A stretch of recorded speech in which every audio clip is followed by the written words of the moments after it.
Ville souterraine à plus de 300 mètres de profondeur. Serre géante et module de transport automatique. Rencontrer des ingénieurs qui se sont fixés un but. Résoudre aujourd'hui les problèmes de demain. Ingénieur XXL, inédit.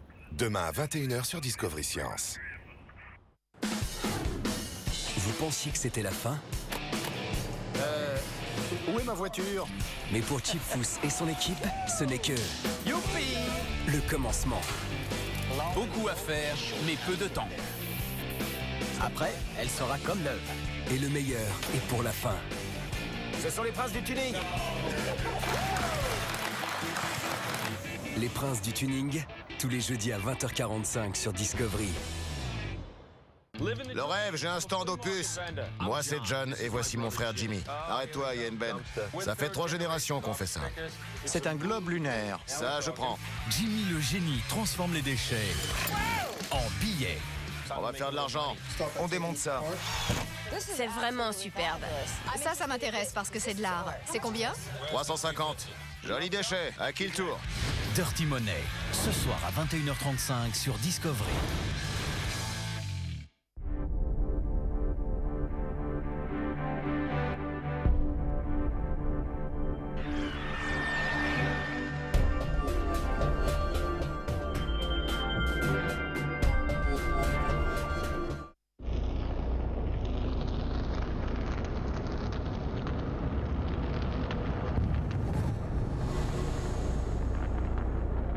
Bienvenue dans notre cabinet de curiosité.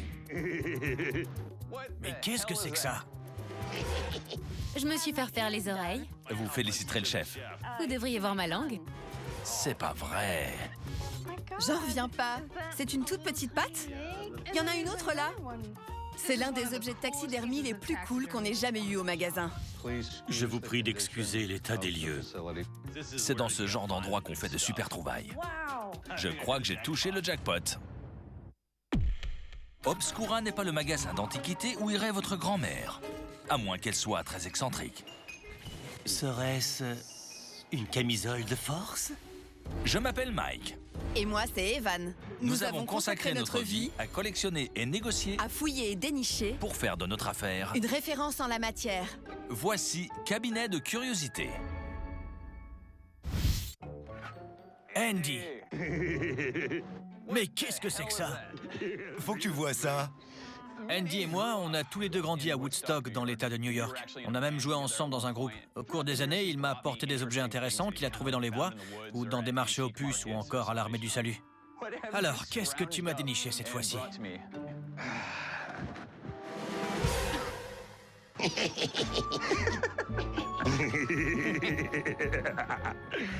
C'est un clown mécanique géant. J'en ai mal au crâne d'avoir ce truc près de moi tout le temps. T'as trouvé ça où? C'est à mon père. Tu veux bien le brancher? Ouais, on va l'essayer.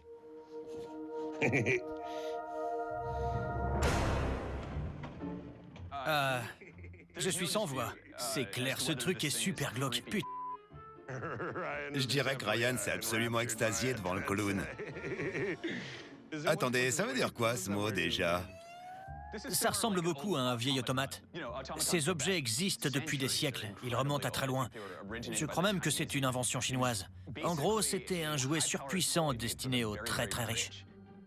Beaucoup des premiers automates que j'ai vus fonctionnent soit sous l'action du vent, soit avec un remontoir. Dans ce cas-là, un système d'engrenage actionne chaque partie de l'automate.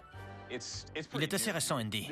Oui, je pense qu'il doit dater de la fin des années 70, début des années 80. Je trouve ça assez vieux. C'est vintage. Tu vois ça écrit sur le panneau? Non, il y a écrit Antiquité. À tout point de vue, le clown est bien trop récent pour Obscura. Mais je crois que c'est assez tordu pour que quelqu'un finisse par l'acheter. Tu pensais pouvoir en tirer combien? Je me disais dans les 500 $. Oh, Andy, y a pas moyen. 362. Et 14 centimes. Un Lego. Et 41 centimes. Et un sac de carottes. Oui. Je peux te donner 300 $ en liquide tout de suite pour le clown. Mais je fais ça seulement parce qu'on a grandi ensemble. T'es un super pote. Cool.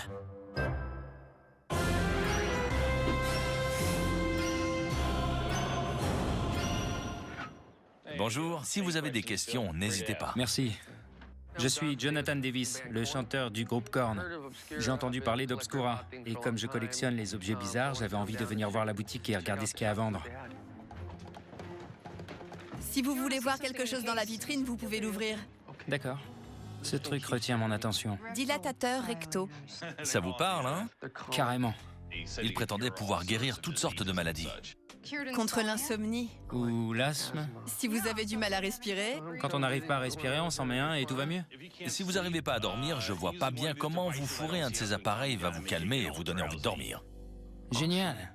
Ça me plaît parce qu'avant, j'étais entrepreneur de pompes funèbres. Et je possède une collection de bouchons qui empêchent les cadavres de fuir. Alors ce serait un beau plus à ma collection. Ouais. J'ai toujours aimé les objets macabres. Si c'est vieux et étrange, ça me plaît. Vous êtes au bon endroit. Et c'est notre devise. Est-ce qu'on peut vous aider pour autre chose? Je recherche toujours des objets anciens liés à l'embaumement, aux obsèques. Là, on n'a pas d'objet d'embaumement. On connaît des collectionneurs qui possèdent ce genre de pièces, mais en général, ils veulent vraiment pas s'en séparer. Alors on trouve des pompes funèbres qui ont fait faillite et on y déniche des objets. Vous êtes prêt à dépenser combien pour ce genre d'objet? 600, 700 $. Ça dépend de l'objet. Mais j'ai pas beaucoup de temps. Je suis à New York que quelques jours le temps d'un concert. Alors ça vous laisse peu de temps avant que je reparte. Faut qu'on vous trouve ça vite. Oui, si vous pouvez. On va passer quelques coups de fil et voir ce qu'on peut trouver. Génial. Ça va pas être facile de trouver quelque chose en si peu de temps. Mais Jonathan a l'air passionné, alors si on trouve le bon objet, ça va être super simple de lui vendre. À bientôt. Salut.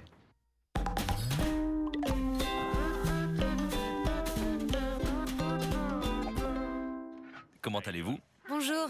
Si vous avez des questions, n'hésitez pas. Merci. Eh bien, en fait, je recherche un objet en rapport avec le spectacle forain. Vous collectionnez ce type d'objet ou... Oui, mon mari et moi, on est tous les deux artistes de spectacle forain. Oh, c'est sympa. Je m'appelle Alex et mon nom de scène, c'est Lady Diabla. C'est mieux qu'un vrai boulot.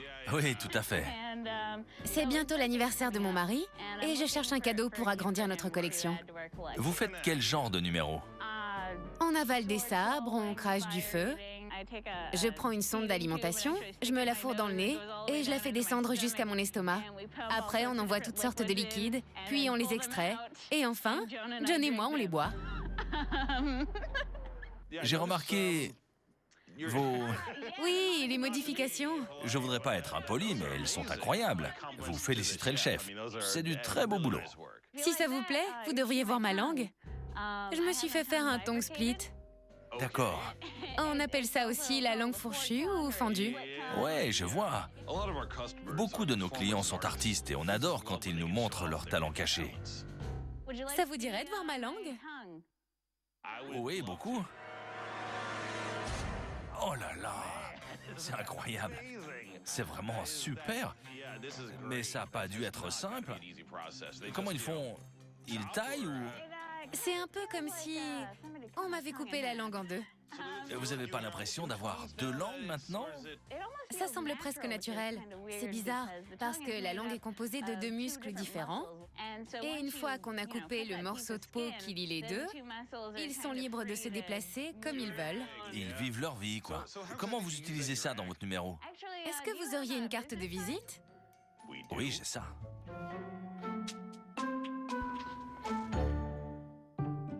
Je vais vous donner ma carte. Si vous aimez les objets liés au spectacle forain, on vient de recevoir une très belle pièce. Vraiment? Je crois que ça pourrait vous plaire. La sirène de Fidji. Ah, d'accord. C'est un grand classique de faux monstres dans les exhibitions foraines. Oui, je connais le concept. Évidemment, c'est un croisement entre un poisson et un singe. Normalement, on n'achète pas de faux. On n'aime pas avoir ça dans le magasin, sauf s'ils sont très vieux. Mais celui-là a été fabriqué avec de véritables animaux et il est très bien réalisé. En plus, il est assez vieux et il semblerait qu'il plaise bien aux clients. Oui, l'éternelle histoire d'amour entre un singe et un poisson. Qui a bien pu inventer ça? La sirène de Fidji est l'un des premiers faux monstres de foire. À vrai dire, elle a été popularisée par Barnum. Il a probablement été inspiré par une véritable maladie appelée la cyronomélie, mais aussi connue sous le nom de syndrome de la sirène. Dans l'utérus, les jambes du fœtus se collent l'une à l'autre et quand le bébé naît, on dirait qu'il possède une queue de poisson. C'est absolument parfait. Ça ira bien avec le reste de notre collection. C'est un objet ancien et il correspond bien à notre thème de spectacle forain. Parfois, la partie supérieure est en fausse fourrure, avec des résines, mais celui-ci a l'air d'avoir été vraiment fabriqué avec 2 animaux. C'est vraiment une belle pièce. C'est la femelle de cette espèce. Oui, je vois ça. Avec ses grandes dents. Elle est super classe. Un vrai canon. Oui. Dans la communauté des sirènes de Fidji, elle est considérée comme splendide. On demande 500 $ pour cette pièce. 500. Je ne sais pas si ça correspond à votre budget. Vous pourriez me la faire à 400? Si je vous dis 425. D'accord, vendu. Merci beaucoup. Merci à vous. Ça va être le cadeau parfait.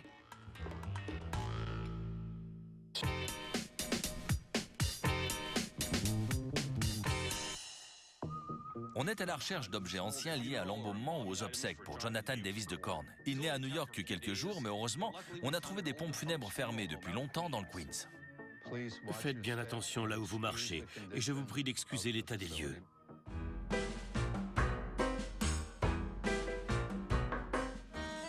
Quand on rentre dans cette maison funéraire où tout est sans dessus-dessous, on est tout excité parce que c'est dans ce genre d'endroit qu'on fait de super trouvailles.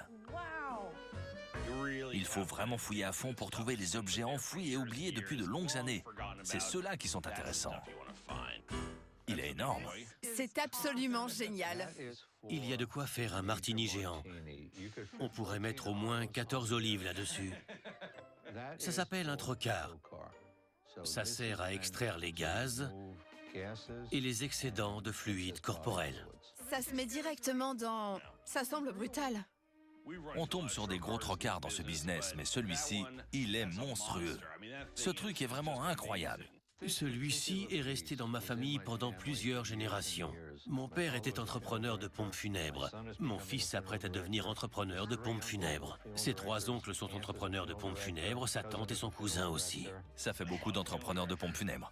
Donc c'est difficile de s'en séparer. Je comprends. D'accord, on va se promener et faire une pile d'objets qui nous intéressent et on verra avec vous ce que vous voulez bien vendre. Je suis quelqu'un de raisonnable. C'est incroyable de voir à quel point les gens s'attachent à leurs biens, même s'ils sont particulièrement morbides. Bonjour le tétanos, hein? Ça aurait besoin d'être un peu lubrifié, mais ça arrive de temps en temps. Ils ont dû en voir passer. Oui, mais un peu de tétanos, ça n'a jamais fait de mal à personne. Oh, c'est superbe.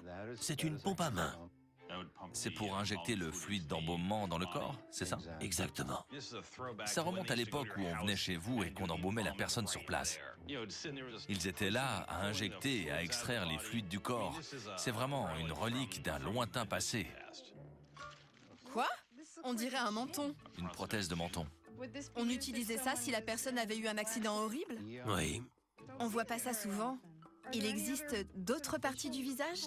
Oui, on en a. À ce sujet, intéressant comme instrument. J'ai touché le jackpot des nez. Il n'existe pas de nez identique. On a tout un assortiment. Les pièces de reconstruction du visage sont géniales. Ça servait à refaire le visage des gens. Je crois que Jonathan va vraiment adorer ça. Est-ce que vous seriez prêt à vous séparer de tout ça? Ce serait super si on pouvait en emporter une partie avec nous aujourd'hui. Pensez à notre client. Je vais y réfléchir. Pour l'instant, Evan et moi, on doit supplier Otto de nous vendre des objets. Jonathan n'est en ville que pour quelques jours, alors j'ai pas vraiment le temps de trouver un autre endroit où chercher. Il faut absolument qu'Otto accepte de nous aider. Voici un kit d'embaumement à domicile. Oh, regardez-moi ça. J'ai vu beaucoup d'objets d'embaumement, et ce kit est vraiment superbe. J'ai peut-être quelque chose qui va vous intéresser. Vous m'intriguez. C'est pas vrai?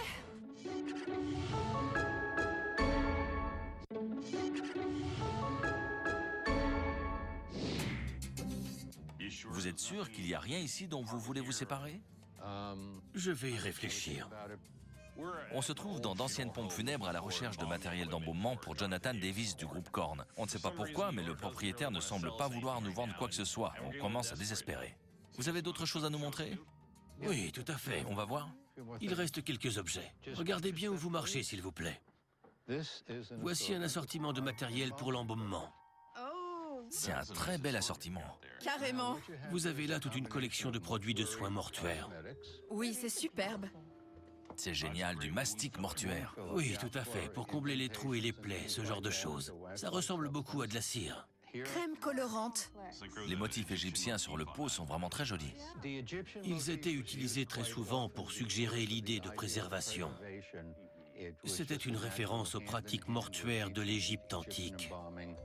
C'est la seule référence connue de tous. J'aime bien ce petit pot de poudre pour le visage.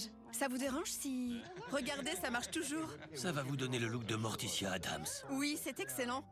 C'est quoi ce truc rouge vif? C'est du rouge à joues. Le teint de chaque personne est unique. Alors, le thanatopracteur ou l'entrepreneur de pompes funèbres doit avoir l'œil pour donner un air naturel aux défunts. Est-ce qu'il y a autre chose là-dedans que vous vouliez voir? Regardez-moi ça. Waouh, c'est splendide. C'est dans le cas où il fallait faire un raccord sur les cheveux ou quelque chose comme ça. De la poudre blanche numéro 2. Oh, c'est vraiment magnifique. C'est vraiment joli. Et là-dessous, le professeur Collier a conçu une série d'oreilles.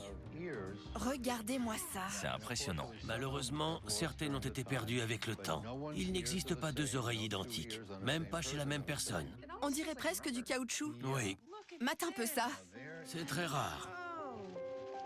J'en reviens pas, c'est vraiment stupéfiant. Est-ce qu'il y a tout le visage? Il s'en servait comme base et construisait le visage autour. Il fallait vraiment être artiste à tous les niveaux. Il y a une autre boîte là-dessous. C'est un kit pour embaumement à domicile. Notez bien la taille des bocaux. Voyez comme ils sont travaillés. L'un servait pour extraire les fluides et l'autre pour en injecter. Il plairait beaucoup à Jonathan. Oui, c'est vrai. Combien vous voulez pour l'ensemble? Comme tout est en très bon état, je dirais entre 250 et 275 $.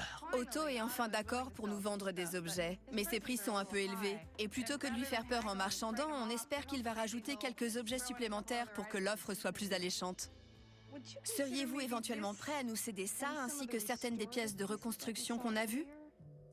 Un assortiment d'aînés, des cosmétiques... Les trocards, les autres kits qu'on a vus. Je suis prêt à faire ça. Très bien. On est d'accord alors. On peut s'arranger. Merci beaucoup. J'espère que Jonathan va aimer ces objets et qu'il va nous les acheter pour récompenser nos efforts. Merci, Otto. Je vous en prie.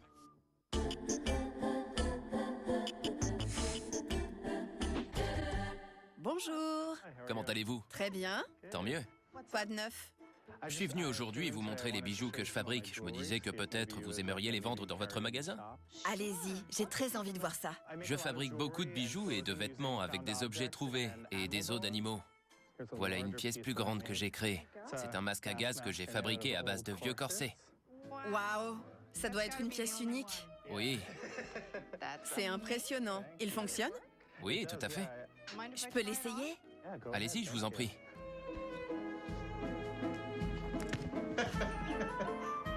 Je vais me regarder.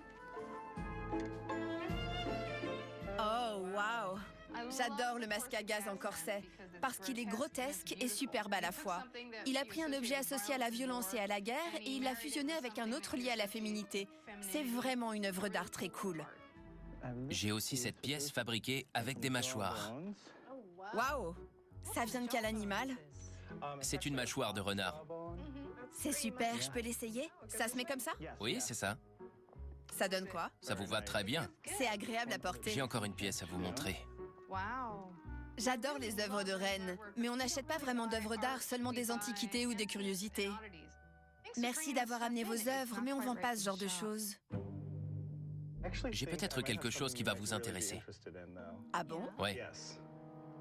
Vous m'intriguez. Oui, je l'ai avec moi, c'est dehors. Je vous l'amène? Oui, carrément. D'accord, j'y vais. Je me sens déjà coupable d'avoir dit 2 fois non à Rennes. J'espère que cette fois-ci, on pourra acheter ce qu'il va m'amener. C'est pas vrai. Je me disais que ça vous plairait. C'est un spécimen incroyable. Il y a beaucoup de choses qui déraillent chez ce pauvre petit. Oui, c'est clair. J'en reviens pas. C'est une toute petite patte? Oui, exactement, elle s'est pas développée. Et il y en a une autre ici. Oui, là en dessous. C'est stupéfiant. Et il a une double queue? Oui, il a 2 queues. La deuxième est complètement indépendante. C'est l'un des objets de taxidermie les plus cool qu'on ait jamais eu au magasin. C'est glauque, cool, très mignon et en excellent état. Où est-ce que vous l'avez trouvé? Un client m'a commandé une œuvre sur mesure. Et au final, il pouvait pas me payer. Alors, il m'a donné ça en échange. Ce veau à 2 têtes paraît trop beau pour être vrai. Je vais l'examiner de près pour m'assurer que c'est pas un faux. Il existe beaucoup de faux. Ses poils sont tellement courts et il a une peau de bébé, alors on peut voir toutes les cicatrices et... Oui, tout à fait. En plus, la jambe est bizarrement difforme.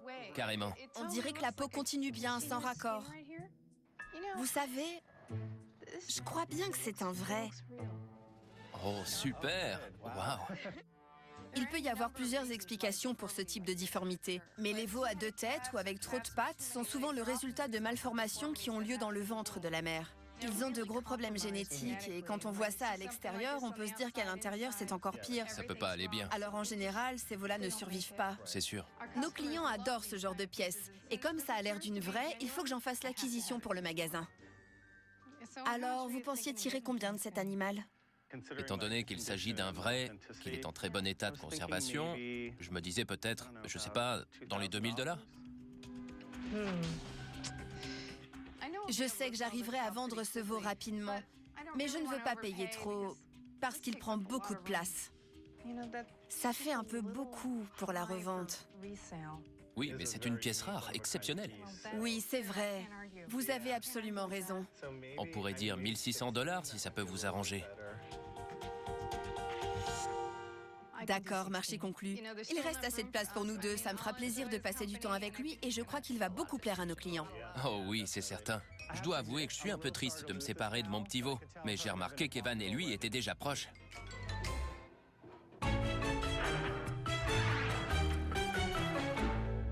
Bonjour Jonathan. Bonjour, content de vous voir. Il s'avère que Jonathan Davis du groupe Korn est un grand collectionneur de curiosités. Qui l'eût cru? Bref, il nous a demandé de lui trouver des objets et on a sauté sur l'occasion. On a quelques objets à vous montrer. Vraiment? Le type avait plein de trucs, mais il voulait pas vraiment se séparer de grand-chose. Ouais, ça a été dur. C'est assez abîmé. C'est le premier kit. Oui, c'est un vieux kit de reconstruction. Vous avez déjà fait de la reconstruction du visage? Oui, j'ai appris durant mes études. C'est très cool, mais en mauvais état. Oui, c'est assez abîmé. Oui, ça n'a pas du tout été entretenu. Oui, je suis en tournée, on voyage en bus. J'ai besoin de quelque chose de plus solide. J'aurais peur de l'abîmer. Oui, quelque chose de plus robuste. Encore plus. S'il décide de rien acheter, on va se retrouver avec un excédent de matériel d'embaumement et un client déçu. Comme on dépend beaucoup du bouche à oreille et des clients réguliers, ce serait vraiment pas bon pour nous. Il y a aussi cette chose-là. C'est quoi ça? Oui, c'est une très belle pièce. C'est un vieux kit d'embaumement à domicile. Ça servait à recueillir les fluides corporels. Qu'est-ce que c'est? J'ai jamais rien vu de pareil. C'est très cool. Oui, ils sont très sympas. Et il reste des choses à l'intérieur. Oui, regardez ce qu'on a trouvé dans le couvercle. C'est une vieille pompe. Alors, vous en dites quoi? Ça pourrait vous être utile? Ça vous plaît? Je pourrais pas m'en servir, mais oui, ça me plairait beaucoup de l'avoir. J'adore. Le kit d'embaumement à domicile est dément. J'aime particulièrement le style à l'ancienne du verre. J'aimerais beaucoup vous en débarrasser. Je suis content que Jonathan soit intéressé par cet équipement. Maintenant, on n'a plus qu'à se mettre d'accord sur le prix. On demande $500 pour le kit. Ça inclut tout ce qu'il y avait dans le couvercle, bien sûr, et les super bocaux. Il ne manque que les tuyaux et c'est prêt à servir. Et si on disait $400? Je pense que c'est un bon prix. Si ça vous fait plaisir, pas de problème. Oui, beaucoup. Je reviendrai. Super. Merci beaucoup. Merci à vous. Je suis heureux que Jonathan soit satisfait de son achat. C'est toujours bien de gagner un nouveau client. Surtout quelqu'un qui apprécie autant que nous les curiosités.